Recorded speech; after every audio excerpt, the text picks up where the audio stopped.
is Chiara Cristina Ventura, and you are now tuning into Processa Talks podcast, where we feature amazing artists and visionaries of color who are doing their thing in the art world.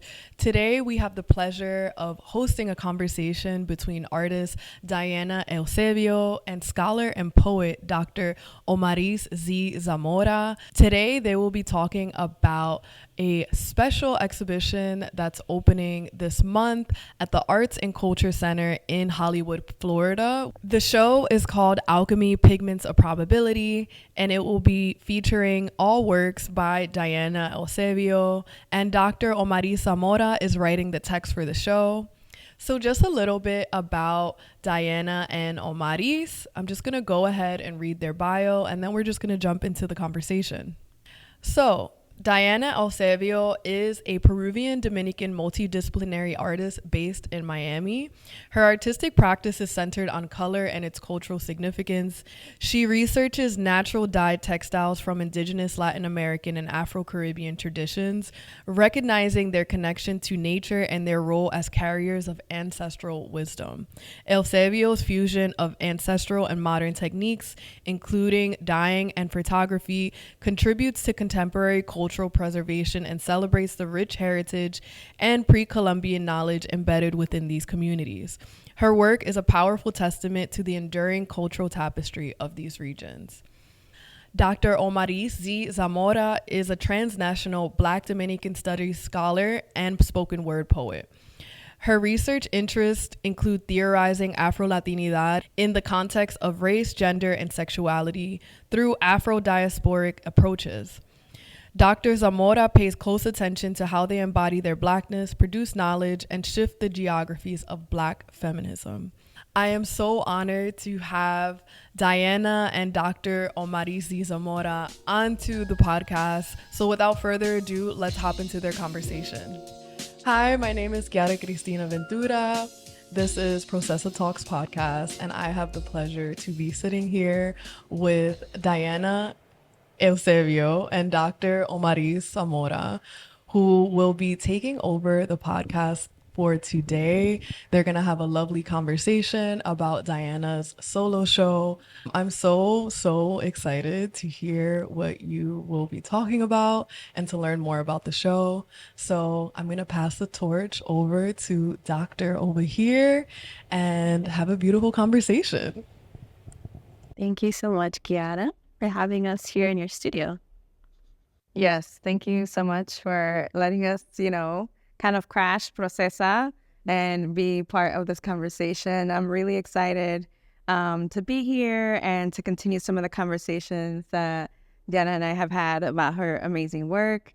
And so I'm just going to jump into the conversation so that we can get talking and really kind of, first, I have to ask you about the title. Yeah. Because in all the conversations that we've had, I have never heard you talk about it this way. So I'm actually really interested in starting there, right? Yeah. You're having this solo show that's upcoming at the Art and Culture Center, Hollywood, in June 2024. Make sure that you all come through. And this show is called Alchemy, Pigments of Probability. So my first question to you is to tell us about it. What should we expect? Why this title, right? And a little bit about your work.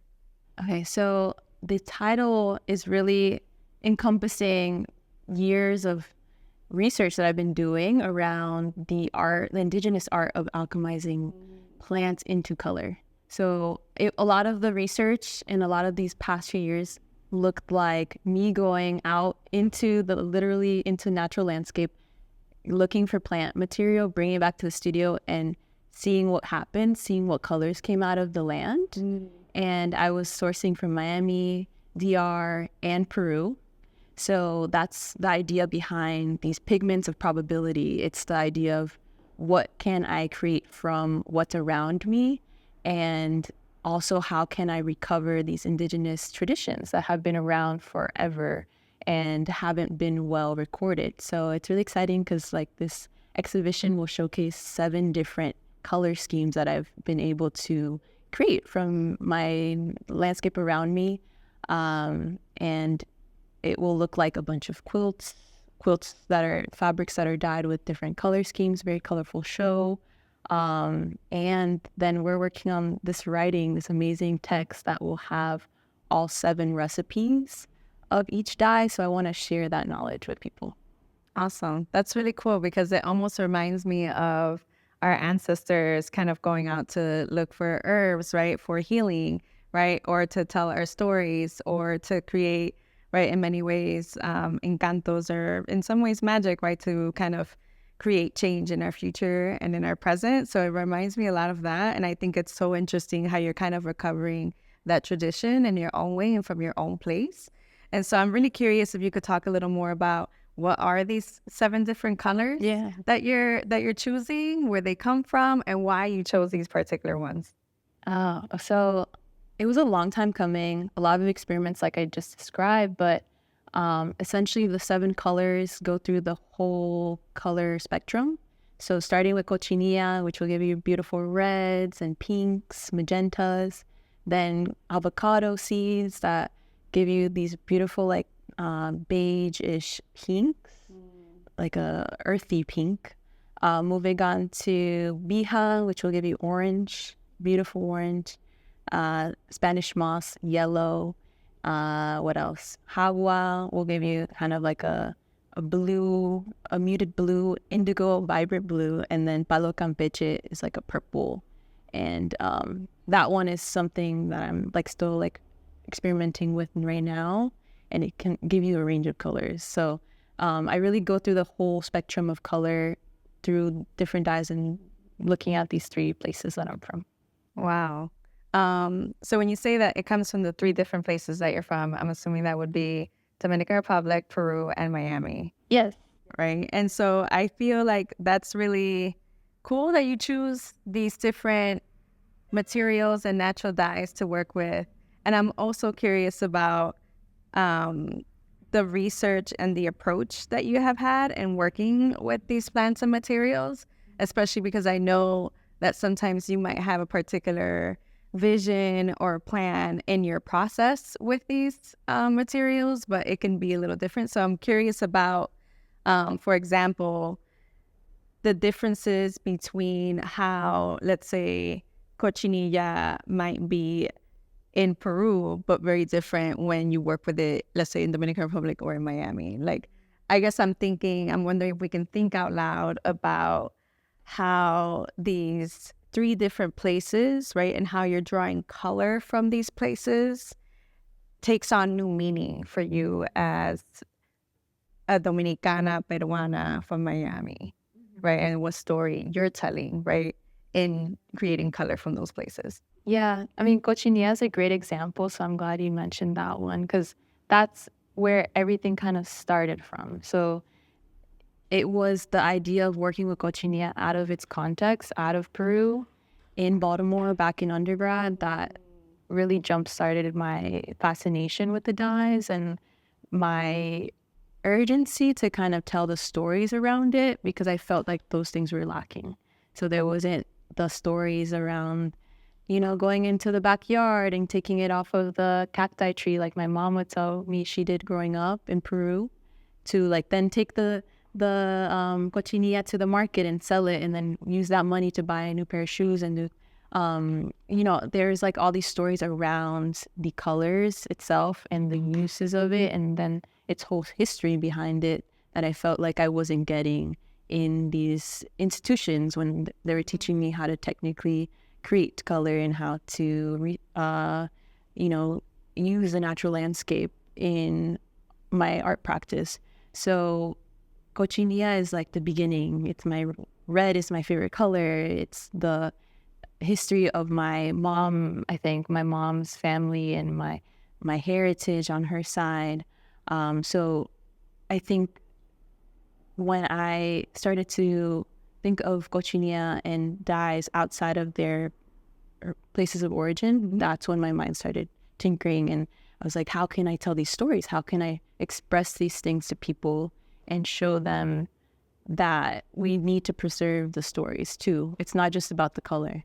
Like, that's the end result. I think that's what like our capitalist mindset wants, is like, how can we extract from the land? So I want to also give people context and the beautiful histories around it too.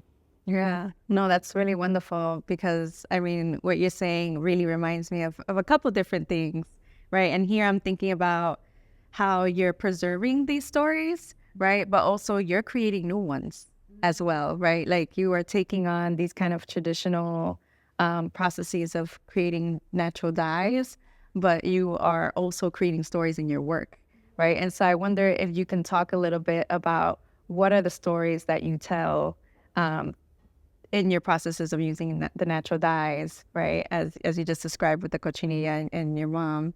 But also I know that in a lot of the textile works that are going to be exhibiting, there are also images that you create. And so I'm really curious if you can tell us a little bit about what are the stories that you want to tell in this particular show? Yeah, the stories are really important. They're all you have, I think, when you're a first generation family. Like when you're coming from a different place into this new environment, how do you protect your family, your history? How do you pass that on to your children when you're out of context, you're out of your home? So I think the storytelling is key. Like storytelling is what you can pass down. It's what you could bring with you to a new land. So maybe photos aren't with you. You couldn't bring all your family photos with you. Maybe photos weren't a thing, they weren't taken at all. So I'm storytelling through imagery by creating new images and looking into my family's archive of existing photos, and then digitally printing those photos onto fabric and then mixing that with the dye. So it's cool because I'm experimenting now with AI and creating, like reconstructing these stories that I've been told orally.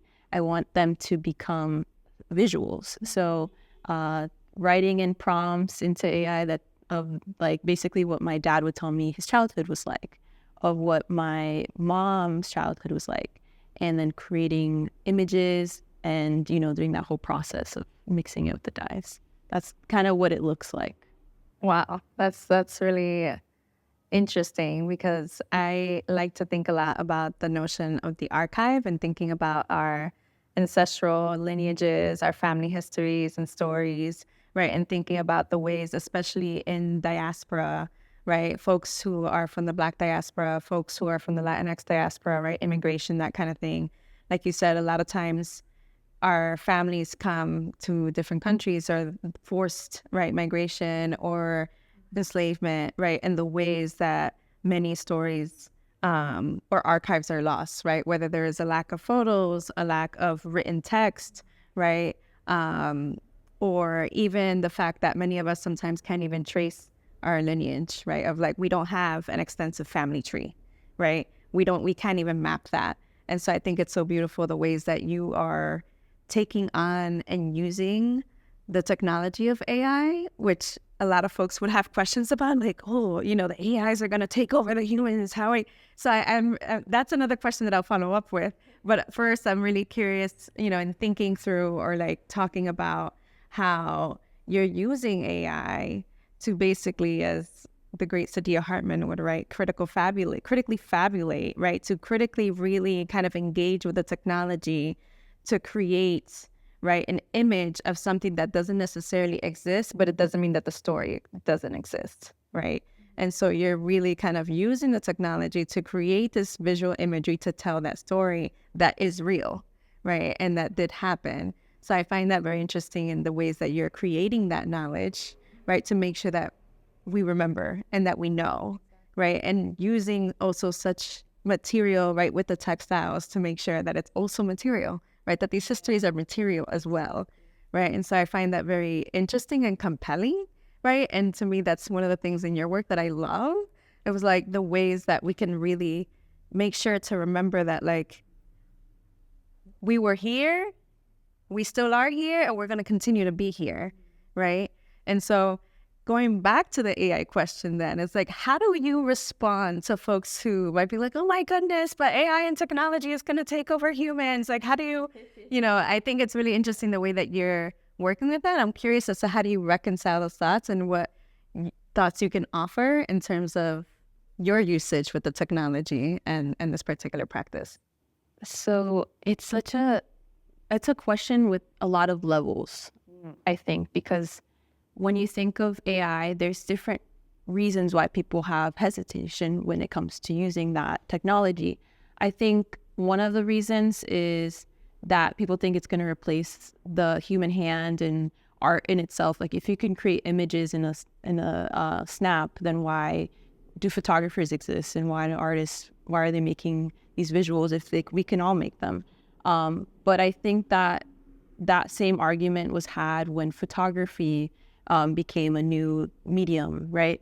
People were using photography at one point just to document scientific data. So they were using it more as a tool, and then people started taking photos and using it as art, but people didn't see it as art. So it had its own discussion there.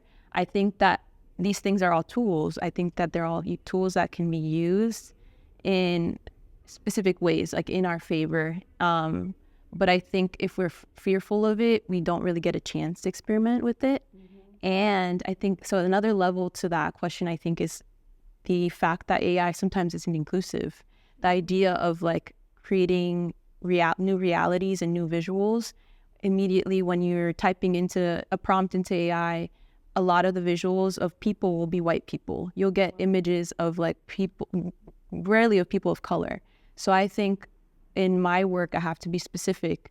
It's when I'm describing my dad's story, it's a Black man running through the fields in the Dominican Republic playing baseball, like, and be specific with it. But I think that's feeding these prompts and new visuals of people of color into AI so that it grows the database, and we're not just seeing white visuals too. So I think that's another level that we like forget. Like, if we're like, as people of color aren't like interacting with the technology, we could get lost and erased in history again. And that's exactly what I don't want. We want to like, I want to be included in that history and what's being written right now. So experimenting with it is interesting. I don't know what I'm going to get sometimes, and like feeding through like a bunch of images of like visuals of what my family could look like or have looked like in the past is really interesting to me.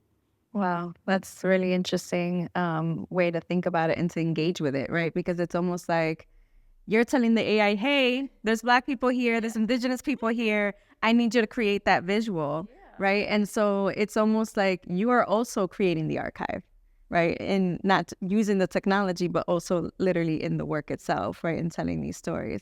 So I'm curious to hear if you can talk to us at least about one particular piece that you're most excited about in showing in the show, and if you can tell us a bit about the story you're telling there, but also the experience and producing it, and what kind of pulls you, what is really pulling you in this show that you would want folks who go check it out to get out of it. Yeah.